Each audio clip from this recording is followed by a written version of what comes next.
All right, we've got a full agenda for you today, so we're going to go ahead and jump in. First, just wanted to say thank you so much for being here with us today. We really appreciate you taking the time out of your day to learn a little bit about mental health. We know that times are really challenging right now, and we know that in terms of work, things look very different for a lot of you around the country. I'm going to be providing some information at the end about some different things that we're doing to help support you during this time. This webinar will be primarily focused on, as if things were normal, how we handle mental health in the workplace, but we will leave some time definitely in the Q&A at the end to address any COVID, or maybe not any COVID-related risk concerns, because I know there's a lot, but we'll try to get to your questions. So this is the HealthLinks 2020 webinar series. Again, today we'll be talking about resiliency and mental wellness in the workplace. My name is Katie Guthmiller. I'm the program coordinator here at HealthLinks, and yeah, thanks again. A little bit about us before we get started. HealthLinks is a mentoring program that champions health and safety at work. We offer evidence-based healthy workplace certification, as well as advising to help organizations and their team members achieve total worker health. We are a nonprofit based at the Center for Health, Work, and Environment at the Colorado School of Public Health.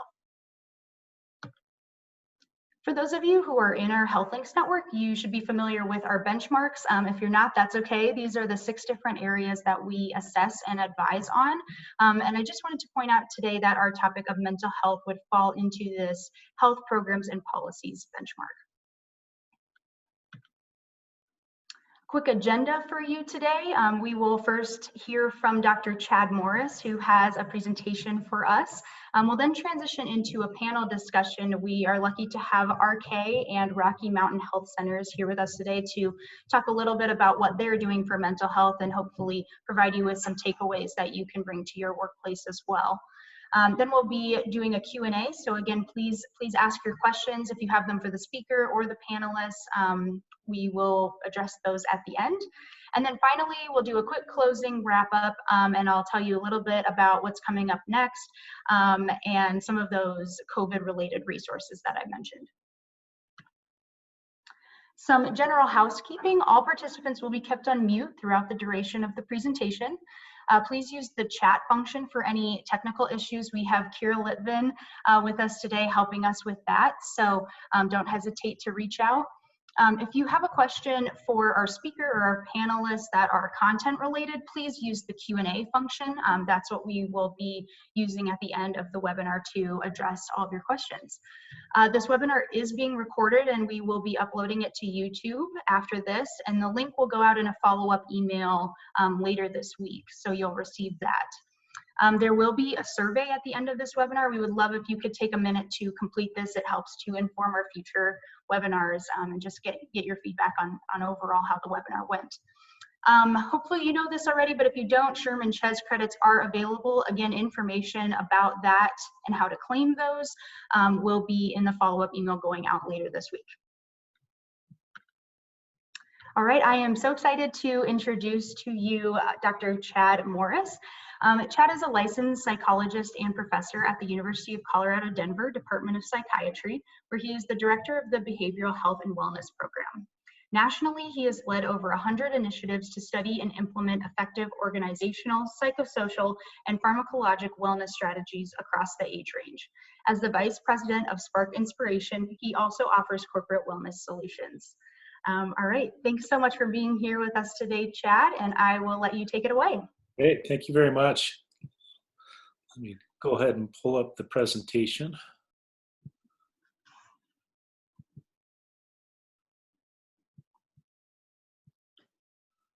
Great.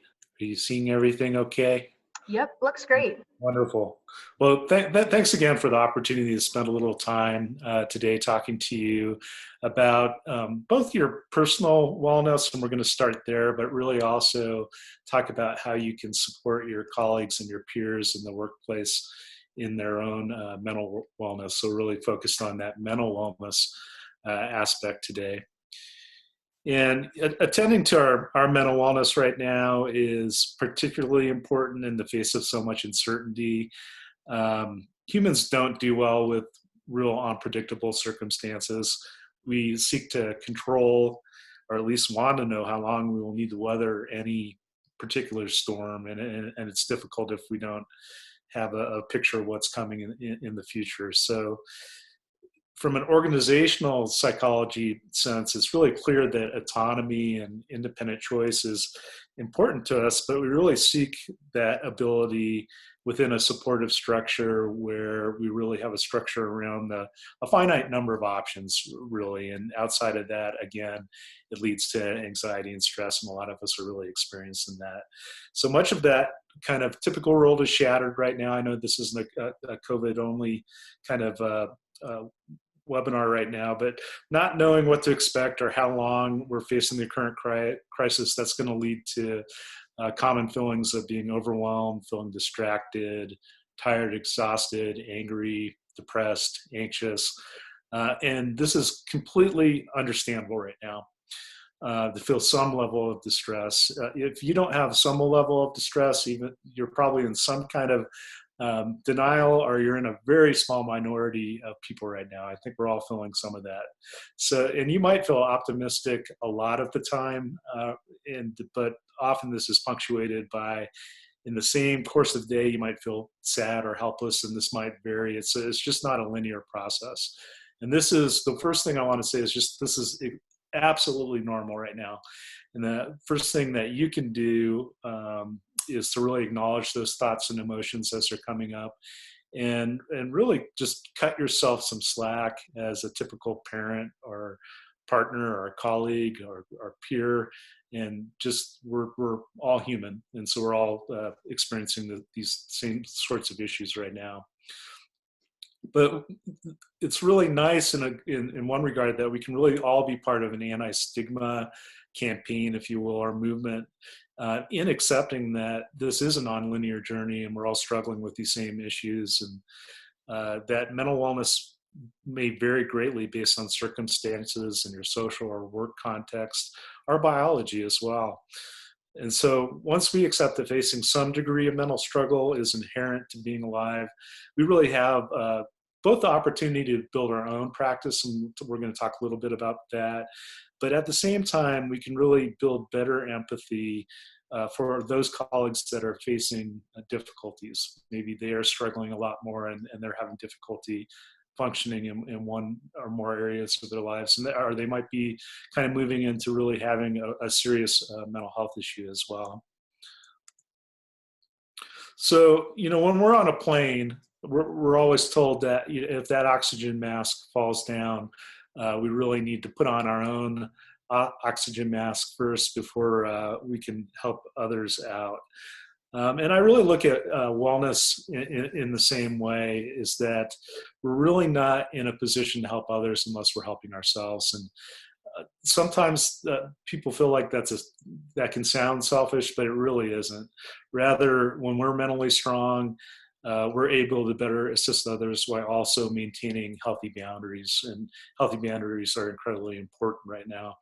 So I'd like to emphasize that modeling self-care really is caring for others. And when I'm talking about wellness, the focus isn't just on the absence of illness or symptoms.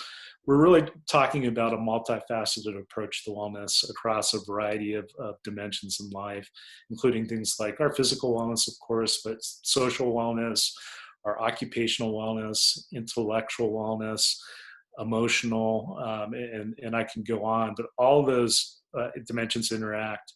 And so what I would like to assert in these few minutes is that whether you have 5 minutes in your day, or you have longer than that, maybe you have an hour, you really can build a personal practice that's going to strengthen your whole health and really lead you to be role models as well.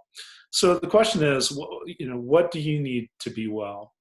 And so what I'd like to do, and hopefully have you join me in this, is just do a very short exercise that really gets at the heart of this question. And so this is something simple that I think you can all do during the day.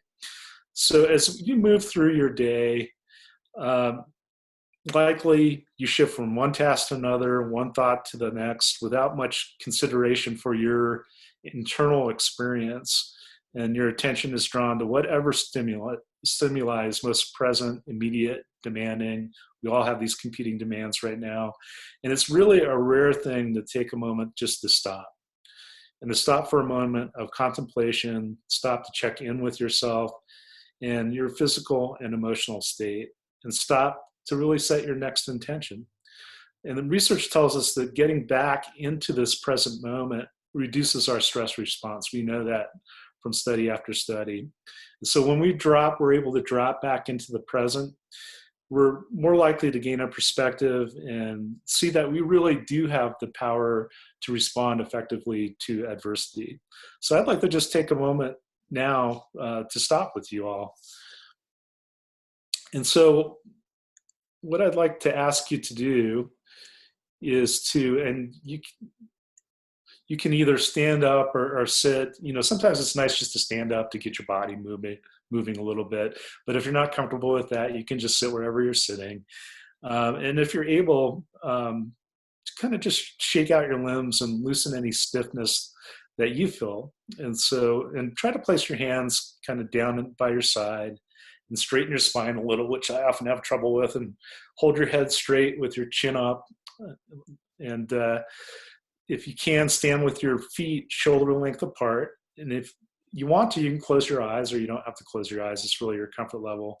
But really feel that stability of your stance. And as you focus your attention and energy to the ground beneath your feet, try to feel your connection with the earth and focus your attention on this connection as you take several deep breaths. And so if you can just do that and slowly take deep breaths, breathing in and out, and really try to feel that exchange of energy with the earth and your feet. You're feeling grounded and balanced and really drawing nourishment from the earth's abundance. And try to just breathe deeply and with intention, inhaling and exhaling out.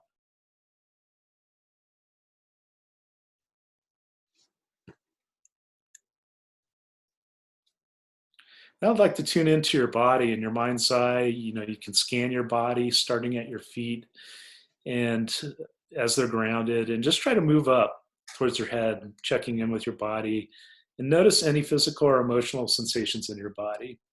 For me, sometimes it's in my shoulder and neck that I might feel some discomfort or pain or tension, and just try to observe that without judgment right now. And as you continue to take slow and deep breaths, try to discharge any unpleasant sensations, emotions as you exhale. And when you inhale, notice any pleasant sensations or emotions or feelings, and we'll allow those to fill you up.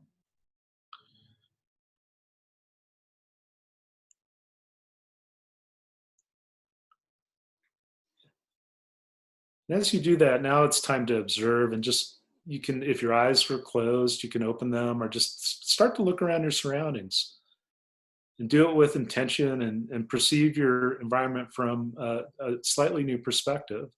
So allow your eyes to move from object to object and notice the colors and the textures, and the shapes that surround you, and try to observe something in your environment that is pleasant to you.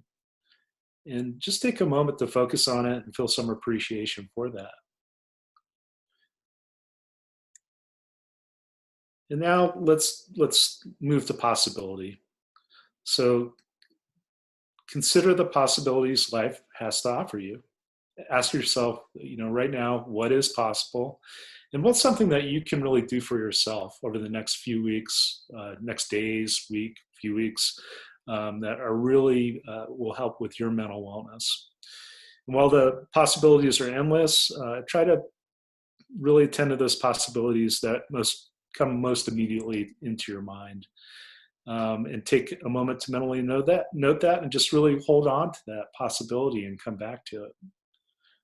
And I know this is a really short activity, and it's simple, but it's really powerful if you practice it. And this is something that I think, if you can remember to do something like this similar on a daily basis, it really just kind of gets us out of any some of that anxiety and so forth that we're dealing with right now. And in looking at some other wellness tips, just generally, I know that a lot of us have heard some basic guidance, but what we just did is we created a space to check in with ourselves. And that's incredibly important, just to open up a present moment where we can non-judgmentally appraise where we're at emotionally and so forth. And we can create these rituals, if you will, on a daily basis. And some other proven strategies are really challenging your negative thoughts. I know that I have these negative thoughts pop up, and just like the basic stop, it's the same notion, is to stop. We know that positive thinking will help you focus on hope and visualize better times ahead. And it's important just to say your negative thoughts out aloud.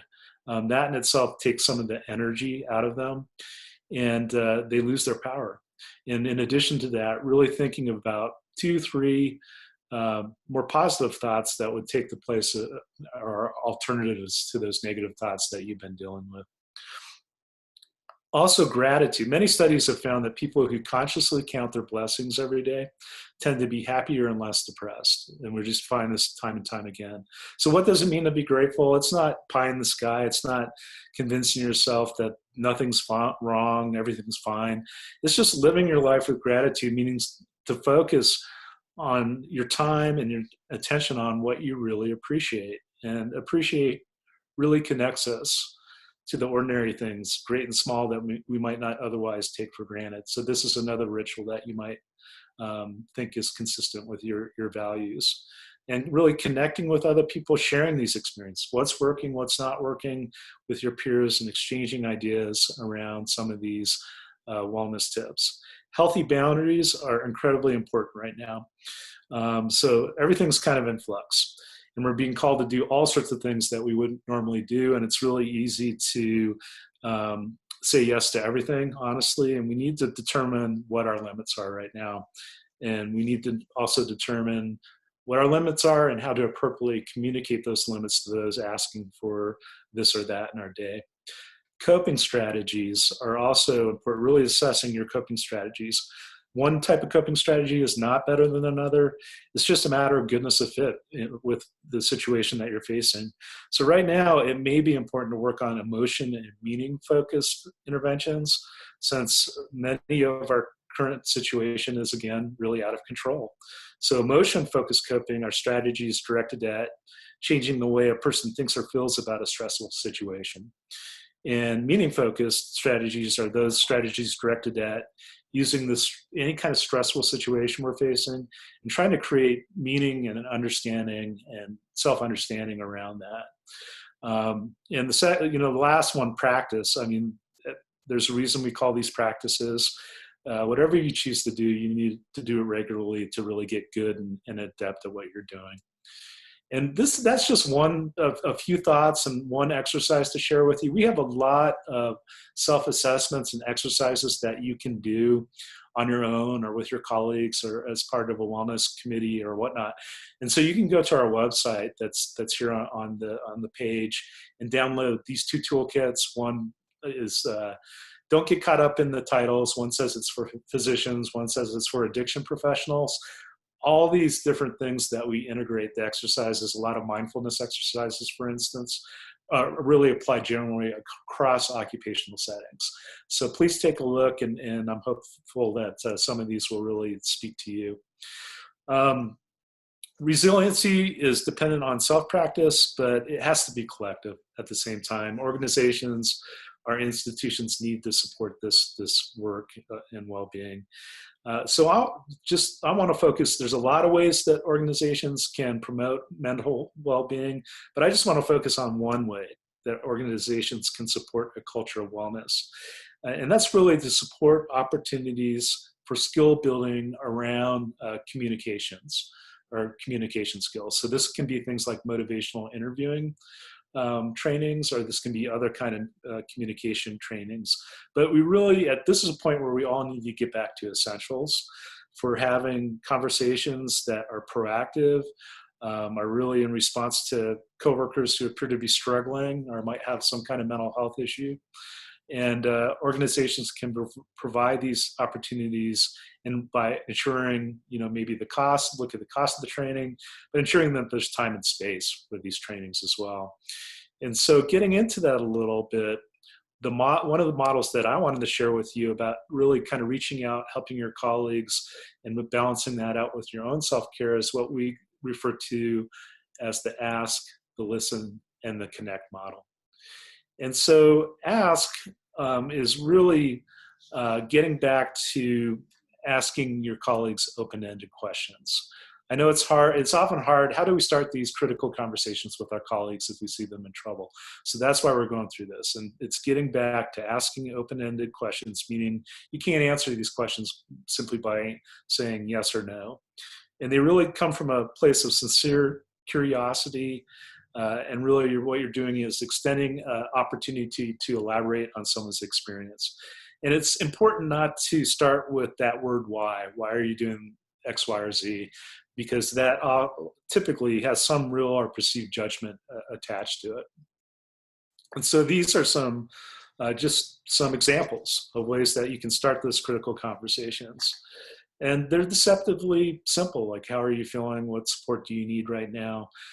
But the most important thing is to ask. It's really too easy to observe something going on in your environment for someone, it's not normal for them, and to not inquire into their well-being, hoping that someone else is going to start that conversation or the issue's just going to go away. So I really, really encourage you to ask. Maybe it might take more than once, or it might just take the right setting for someone to be able to respond to you in an honest fashion. Secondly, it's listening. And so, the question is, how do you know that someone's really listening to you?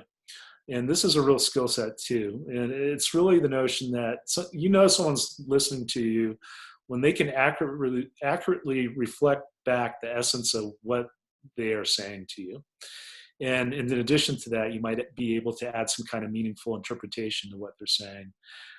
People don't get this in their daily life very often. And it's really a common human tendency for us to be thinking of the next thing we want to say rather than really listening and attending to what someone is sharing with you. And it is a real gift, and it's a real commitment to truly listen to other people. So you can do this and best reflect by communicating your understanding of what someone's saying, focusing on that deeper feeling or meaning that they're really trying to describe to you, including that content and feeling, and trying to name that intensity or that emotion that they are responding back to you. And don't worry about being off, because the nice thing about reflection is, and if you're doing it correctly, that people will correct you. If you're not on point with your reflection, they're going to let you know one way or another. So this is just a really nice way to engage a person and facilitate connection, really emphasize their strengths. And you can also really tell them affirm what you feel like they're doing right, offer those affirmations, but a little goes a long way. People know when you're offering false affirmations pretty quickly. And then we get into connect. And so that's really encouraging your colleagues to reach out for support, and whether it's peer support or EAPs or, other mental health care that they need. And so these are just some of the ways that you can start those kinds of conversations as well. And you'll notice that these are open-ended questions as well. So it's really trying to format it that way.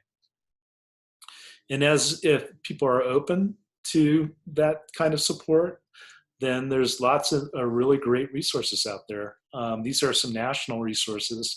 So for instance, if you call the Substance Abuse and Mental Health Services Administration office, they're really going to connect you to ask you questions, help folks connect to local resources, are those things that are going to be most appropriate for them. But then there's also the National Suicide Prevention Hotline and the Veterans Crisis Line as well. So just to try to summarize what we just went through, is really the fundamentals are trying to set a comfortable context for your conversation, and extend that invitation to talk to your peer, and listen to their story and reflect back and validate their experience, and try to focus on the positive. It's very easy to move into the negative again, kind of the yes, but really try to focus on the positive and explore coping strategies and support, offer resources, referrals, and follow up. And then just some things that you might consider avoiding. From that coping skill, the coping skills that a lot of us have in the workplace, a lot of us are very problem focused and fixing the problem.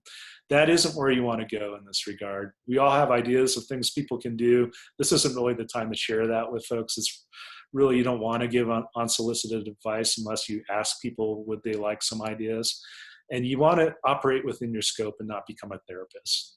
And you don't want to focus on action. You just want to focus on listening and be very committed to confidentiality and set a really high bar for that. Obviously, if someone's really in trouble, they're expressing suicidality, you need to act and you need to communicate that.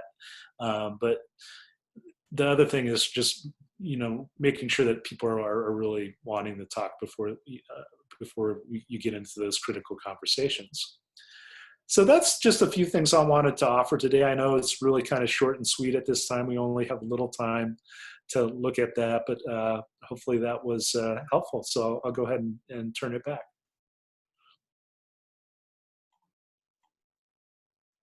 All right, thank you so much, Chad. That was great, and I especially enjoyed the exercise. I needed that today, and I'm guessing a lot of our participants did as well. If you have any questions for Chad, please put those in the Q&A. We'll be addressing those at the end.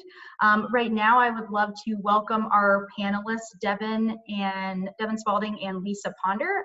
Devin is from the Mountain Family Health Centers, and Lisa is with RK Mechanical. So thank you, ladies, for being with us today. We're just going to start with a quick introduction of yourself, and then if you could tell us a little bit about your organization and specifically why workplace mental health is important to your industry and your organization. And Lisa, we can start with you. Yeah, I am the Vice President of HR for RK. RK is a local Utah and Colorado, mostly Colorado, construction, manufacturing, and service firm. We have about 1,500 employees, give or take as things go up and down. The reason that mental health is so important to RK is that surprisingly, I didn't know this for a very long time, construction is the #2 industry for suicides, according to the CDC. And there's a lot of different reasons for that I won't go into, but it's a real issue. It's a safety issue, and it's something that we care about deeply. Thank you. Yeah, that's something that we hear from a lot of our organizations in the construction industry as well. Devin. Hi, I'm Devin Spalding. I'm the HR generalist with Mountain Family Health Centers. Our organization is a community health center, so we offer medical, dental, and behavioral health care under one roof. We're in Western Colorado, so from Rifle up to Basalt and up to Edwards, Avon area. And we find mental health so important to our industry because we offer mental health or behavioral health services in our organization, and we find that it is important to mirror our values from what we offer to our patients to our employees as well.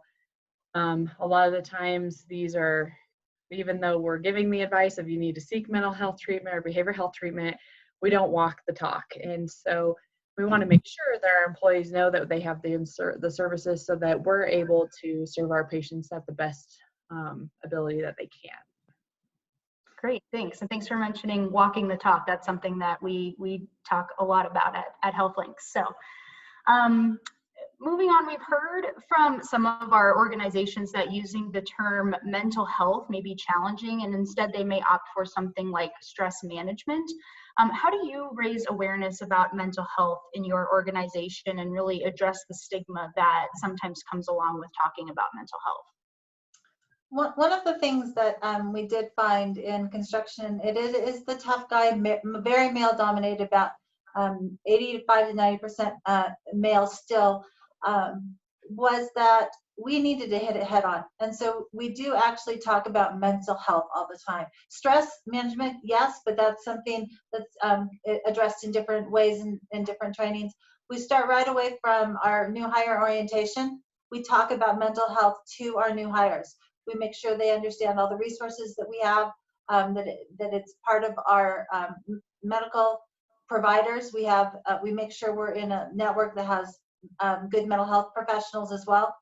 And we talk about it like we talk about safety, as we talk about safety. Safety is huge in construction. It is the first thing you talk about at any meeting, at any job, and things like that. Mental health is part of the safety for our construction people and our office people as well. So it's brought up all the time, and we do use the words mental health. That's great. And how do your employees respond to that when you do bring it up? Do you want me to answer that one? Oh, yeah, sorry, Lisa. Okay, no problem. You know, I've been really surprised that because it's talked about all the time, I think in RK we've desensitized what any stigma that goes with mental health. People talk about it, employees talk about it. We have those big, tough construction workers come up to our HR people in our shops and on our job sites and say, I need some help. I need to talk to you. I'm having these issues. And they start with our HR business partners who are out there, and then we refer them on to the experts, depending on what they tell us. Mm-hmm. Great. Devin. All right, so we actually tackle the term mental health a couple different ways. So as it is in our organization, we actually refer to it as behavioral health because it kind of encompasses everything. We also have labeled it a couple different with stress management. We use the terms employee assistance program. So there's a couple of ways that we do this. First, at orientation, we present our employee assistance program in our benefit package. That is kind of one of our alluring things. We give people 6 free sessions a year for each issue. So it's not just one, and it's in different areas, whether it's, they're struggling with substance abuse, things like that. So that's where we make it available, is right at hire. And then for our existing employees, we make it readily available. That's one of the key things there, is that they can get it several different ways. They can get it on a note card that is sitting in the break room. They can get it on our website. They can click on it right there.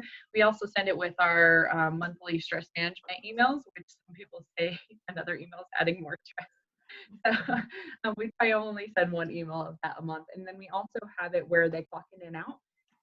So that is something that they're able to see. We also, one of the concerns was that they are seeing our behavioral health providers, and that could get muddy because those are their coworkers. So we made it where they cannot actually see our behavioral health providers in-house to keep the confidentiality. So that actually made it even better, because some people are like, well, I really don't want my coworkers knowing my information.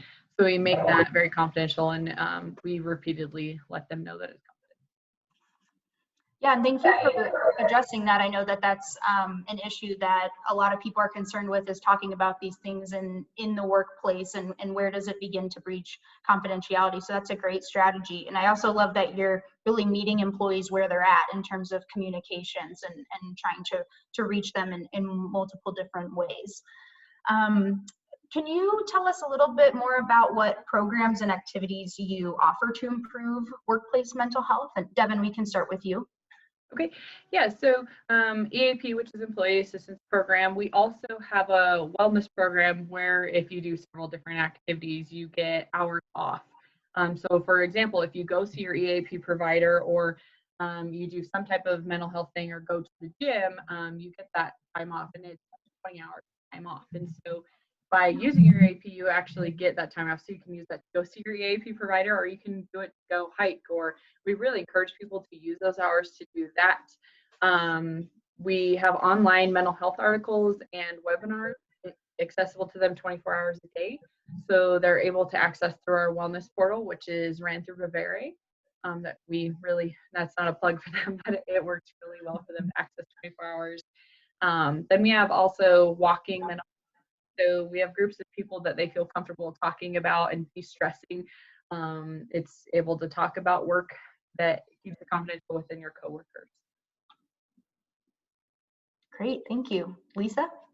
Yeah, it's interesting. In our industry, 1,000 of my employees are not sitting in front of computers. So we have many of the same things going the other organizations do for our employees in the office, but we have to take a different tack for those that are out in the field. And also that many times English is a second language. So we have to provide all the information both in English and Spanish, which we do. The first thing we decided to do was to make sure that one of the things that people like about our company is we offer very good benefits, health insurance, dental vision. We made sure that our health insurance included a very robust program for mental health, and that we advertise that. When we, like I think I mentioned, when we go out and look for which network we want to be involved in, whether it's a Cigna or a Kaiser or all the different ones, we looked for ones that had a very robust mental health care providers, and that's not everyone we found, so that our people had access to that. We also were a little bit ahead of the curve on the teledoc. We've had teledoc for quite a while, and prior to COVID, we made sure that we had mental health professionals available on our teledoc. And really important there, our employees are able to talk to a psychologist, and then if they need a psychiatrist, for $45 a session, and they can schedule it very quickly. It's not a long wait. And our providers have been very good through COVID to add people because more and more people are calling for mental health issues. We do lunch and learns both in the office and out in the field, bringing professionals from different ones of the resources that we let people know about. We have them come in to speak and just really explain what their services do and how easy it is and how confidential it is. So somebody sees a face with a name.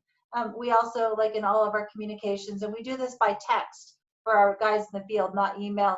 We text out a weekly newsletter. At the bottom of every newsletter is 6 or 7 of the mental health resources that we provide. One of those also being an EAP, where they have free visits every year, but also their communities.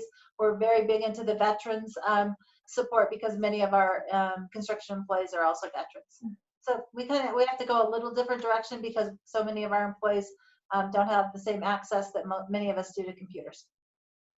That's great, and I'm glad you are thinking so inclusively in terms of language and other barriers that people may experience to getting care. So that's really great. We kind of touched on this a little bit earlier, but what has the response been to calling attention to mental health and it being a key component of your employee health and safety programs? Have you seen improvements or in conversations with employees heard positive reviews? Lisa, we can start with you. We do hear back. I have daily meetings in the morning with my team. We do hear back about people coming and asking about our resources, and very recently during COVID, that HR has become where people are coming to say, I'm scared. I'm scared to come back to work. I'm scared to not come back to work. All those different things, and we know that a lot of times we need to be referring out, and our employees are very open to that. We also know that we just get thank yous back to HR and to our 2 owners, who our owners, Rick and John Kenning, talk about mental health all the time. And they get thank yous back from these big dudes who normally wouldn't talk about the fact that I'm having a hard time. I'm not coping well with being on furlough. I'm not coping well with having too much work and things like that. So just really talking about it, and the fact that it's okay to talk about it, and having your CEO and your COO bring it up all the time is super helpful. I think it's really great that you've created such an open environment that, even these tough construction workers feel that they can come and really open up to you and, seek out help. Yeah. Devin. Yeah, so I was going to mention about our CEO as well. He is a great model for medical, dental, and behavioral health care. Anytime he introduces himself, he says, I'm a patient here at Mountain Family. I also use our services of EAP. So he kind of walks the talk, and I really love that about him. And he's kind of laid the groundwork for everyone, in addition to us training our supervisors to, when they hear things of the person struggling, they notice kind of behavioral differences, they're trying to say, just so you know, here are some of the sources if you ever want to talk. They also make it available for them to go and talk to HR. Our employees are actually really receptive of that. I think it helps that we offer behavioral health and we have the integrated care, so it's a little easier for them to accept it. But we have had people who were just in the dental side or just in medical that had that stigma that mental health was bad. And so I think by making it readily available and talking about it frequently, it's brought up in every all staff meeting that we have monthly, and bulletins show it. And so I think it makes it a little bit easier for employees to talk about it. And then we also have success stories that people opt into. We have our wellness champions that get to talk about their stories, and that really helps that it's a real person. It's somebody that they work with that is ready to say, hey, I got help for, and it doesn't have to be with that. We had somebody who talked about how EAP helped their relationship with their spouse with their work-life balance, and those stories were really awesome because people are like, oh, it doesn't have to just deal with me thinking I'm crazy. It's with, I'm stressed with my marriage and my work. So trying to change it up and making it that mental health isn't just you have a problem, it's you're doing well for your mental health. You're taking a break and having an outlet somewhere else. Great, thank you. And thank you both for bringing up leadership as well. That's something that we definitely talk to our organizations a lot about in terms of getting leadership on board. So it's great to see that, that's the case with both of your organizations as well. I want to now transition to the Q&A discussion. We've got a lot of good questions coming in, so I want to make sure we save time for that. And Chad, if you want to pop back on now, that would be great. I wanted to start, because I know it's front of mind for everyone right now, with a question related to COVID.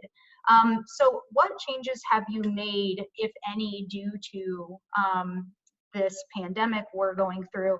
And what unique challenges have you seen that employees have maybe been struggling with during this time? And Lisa, we can start with you. Two different things. For our people in the office, we've gone quite exclusively to remote work. We're starting to be able to bring some people back. But the big thing with our office employees are flexibility. Not one size fits all. Some people need some time in the office to get work done. Some need different things available at home, things like that, different work hours. So we're really finding that to keep people mentally healthy, we need to be incredibly flexible, which I can tell you construction firms have not been. Working from home in a construction industry is not something that has been available, and it's been actually one of the blessings that has come with COVID. We're looking for some of the right things. That's one of them. It's changed opinions. And then with the people in the field, again, is recognizing the entire spectrum. And just listening and not having to have an opinion on I'm scared to come to work, or I can't believe that people won't just come, or I will wear a mask, or I don't want to wear a mask, or why do we have to do this? We do a lot of training of our managers to just listen and not have an opinion as far as whether they should feel that way or not, or definitely not a political opinion. But then to always have to go back to there are a few things we need to do to stay in business and to be safe for everyone. So there's certain things like wearing the mask and social distancing we have to do, but a lot more listening. And our supervisors are finding that takes a lot of time. Listening to someone takes a lot more time than you would think, and we have to allow our supervisors the time to do that. So. Great, thank you, Lisa. Devin or Chad, do you have anything to add to that? I'll defer to Devin first. Okay. So we've actually had to tackle this right on because we have all these healthcare workers where we just got flooded. People wanted to get tested, and COVID hit us in a weird thing. We had to get rid of all of our admin staff in the clinics, and then a lot of our staff had to leave to take care of their children. Almost all of our employees have children, so they left on family first leave. And so we said, what are we going to do for these people who can't get paid through family first leave or anything like that? And so these people are really stressed about it.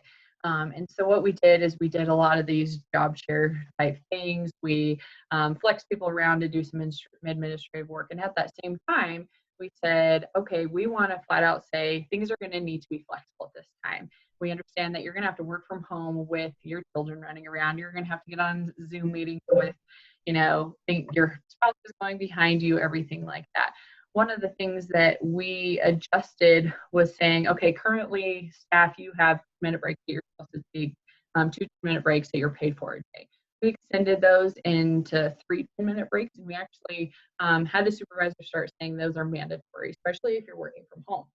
Get up from your computer, go outside, go take your dog for a walk, your kids for a walk, and said, we really need to start practicing this because we're finding that these administrative people that we put at home are getting really burnt out because they don't stop working. Their computer is up the whole time. They're not taking lunch breaks. Things like that. And for our staff that's on the front line, they are doing double the work because we don't have as many MAs. So we've been trying to work with that schedule and seeing that we have a break in our schedules and saying, okay, let's block you for a mental health hour and let's go do some things as a team. We've been trying to keep up with our patients and the workload, but also take those breaks as needed. Great. I love the idea of the mandatory breaks. I know we've all been encouraged to take them, but making them mandatory is a nice little extra step. Chad, anything you wanted to add to that?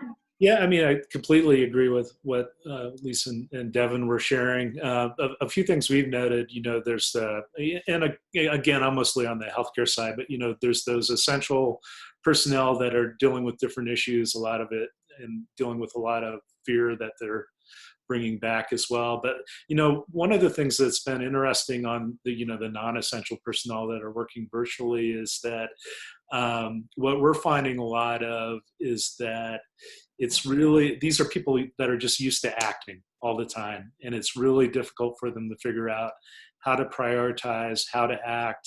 It's a different world.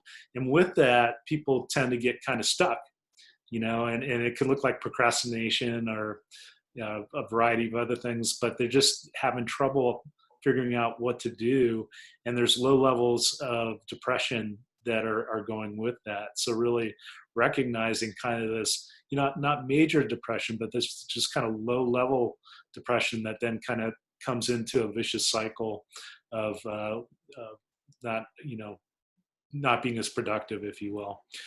So that's one thing that I would say we need to kind of face and work a little more with. So I'll leave it at that. Great, thank you. And thank you for mentioning that. I know right now is obviously very challenging for everyone, and people may be experiencing mental health issues that maybe they've never experienced before. So as a workplace, how can we be as supportive as possible for them? Chad, you mentioned earlier about challenging negative thoughts. Yeah. Can you speak a little bit about how you can do that without judging them? It really is a practice, but using these cognitive strategies of just sitting with letting a negative thought come up and knowing that it might not be accurate, and really trying to be, whether it's accurate or not, just trying to sit with it and not judge it. And that takes practice. But sitting with whatever thoughts, feelings are coming up, and kind of through these kind of exercises of breathing, trying to really exhale those negative thoughts and really try to get a little more realistic about what the range of possibility is as far as some positive alternatives to those negative thoughts, and trying those on, saying, well, it's just really easy to catastrophize and for one negative thought to spiral into, oh no, I'll give you a recent example from someone. Oh no, I'm going to be furloughed. I'm going to lose my job. I can't pay my mortgage. I'm going to lose my house. And and that's the time we got to stop that downward spiral and just say, I recognize we might go down that rabbit hole, and let's stop it now and practice the more positive thinking around that. So, but it just takes, it really does take practice over and over again to do that. Great, thank you. And we've gotten kind of a similar question, and I'll direct this to Lisa and Devin, about establishing and maintaining boundaries with work. So kind of adding on to that, how do you have these conversations? I know we talked a little bit about confidentiality, but giving people their privacy while also showing your concern for their mental well-being. Whoever wants to jump in. Yeah. I'll go ahead. We try really hard to, what we're seeing with our remote workers is they're working more than they were at the office. And that we do have to remind them, as Devin was saying, to work healthy. I can tell you as a business person myself, you want as much work out of people as you can get, right? Well, there's a certain point where it doesn't make sense anymore. As Chad was saying, people want to be productive, and there's also a point that they need to realize they're no longer productive, at the 12th hour of the day, or at the 60th hour of the week. So we do encourage people to set those boundaries, but I got to tell you, this is new for us. Remote work and not seeing people is new. So it's a challenge. We're making this up kind of as we go, and so we're learning as our employees learn what works for them, what doesn't work for them. And then I'll just end by, again, it's not a one size fits all. What works for a family with small children is different from an empty nester, is different from someone who lives all by themselves and doesn't want to be in their house by themselves anymore and needs to see some people. So we have to really be flexible and meet at a lot of different needs.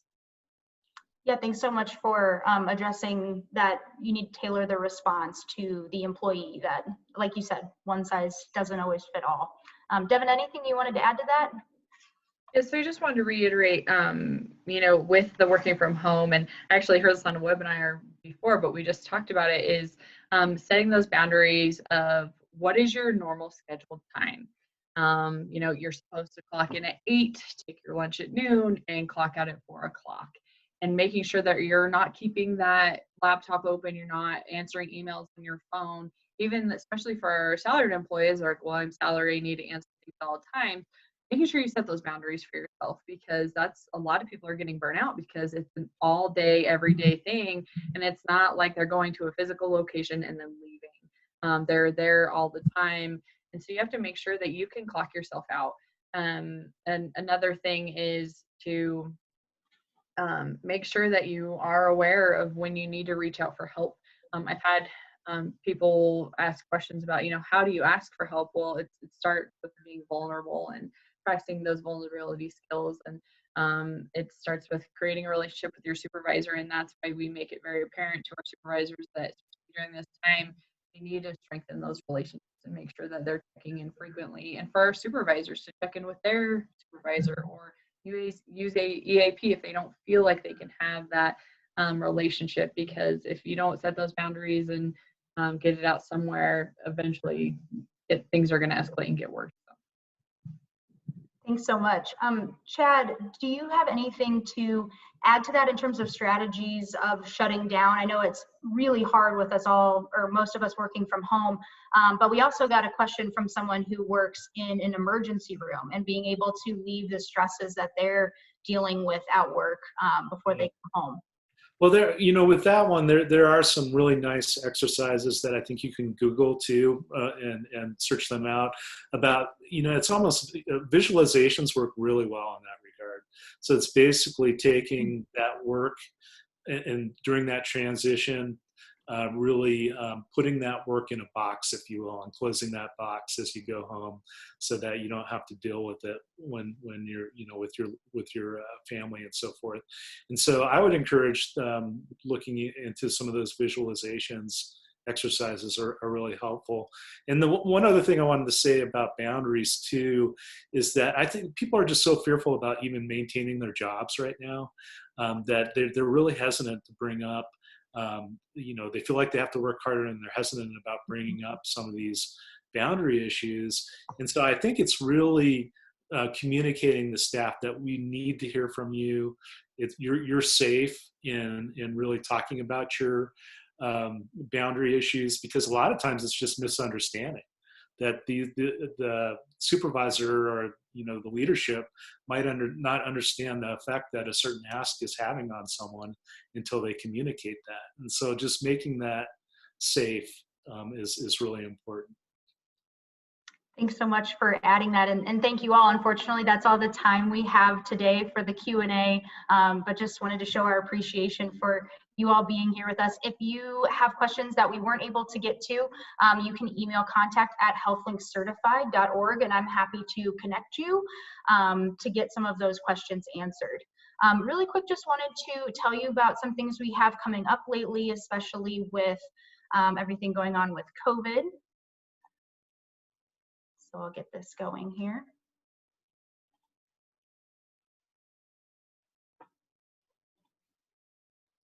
All right, we have been leading a town hall series. I hope some of you have been able to tune into that, but if not, we would love for you to tune into our upcoming one this coming Thursday on the 28th. Entitled Return to Work, COVID-19 Town Hall, Speak with the Experts. And this will be a true town hall style webinar where we're really just trying to get your questions and get as many of them answered as possible. We've been getting so many questions throughout this time that we really wanted to be here as a resource to you.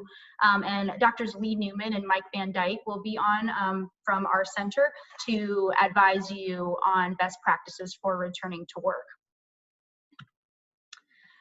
We are also offering right now free COVID-19 advising. As I mentioned before, we provide assessment and advising on regular kind of health and safety practices in the workplace, and we're happy to talk with you about that, but really wanted to extend our offerings to include this free advising.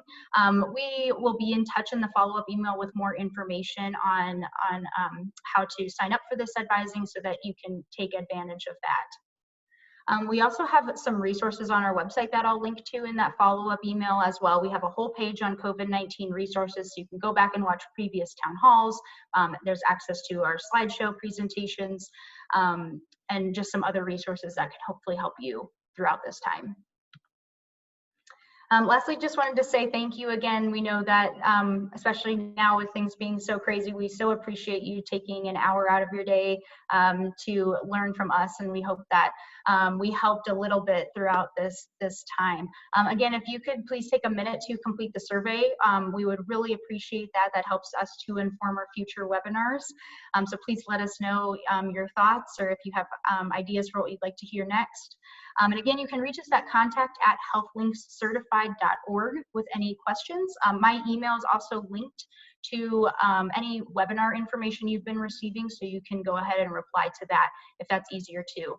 Just wanted to remind everyone that the follow-up email going out later this week will include a link to this recording, the PowerPoint slides, information on how to claim CHES and SHRM credits, and then that link to register for the next town hall and how to sign up for advising. So please stay tuned for that, and thank you all so much. Have a great rest of your Wednesday.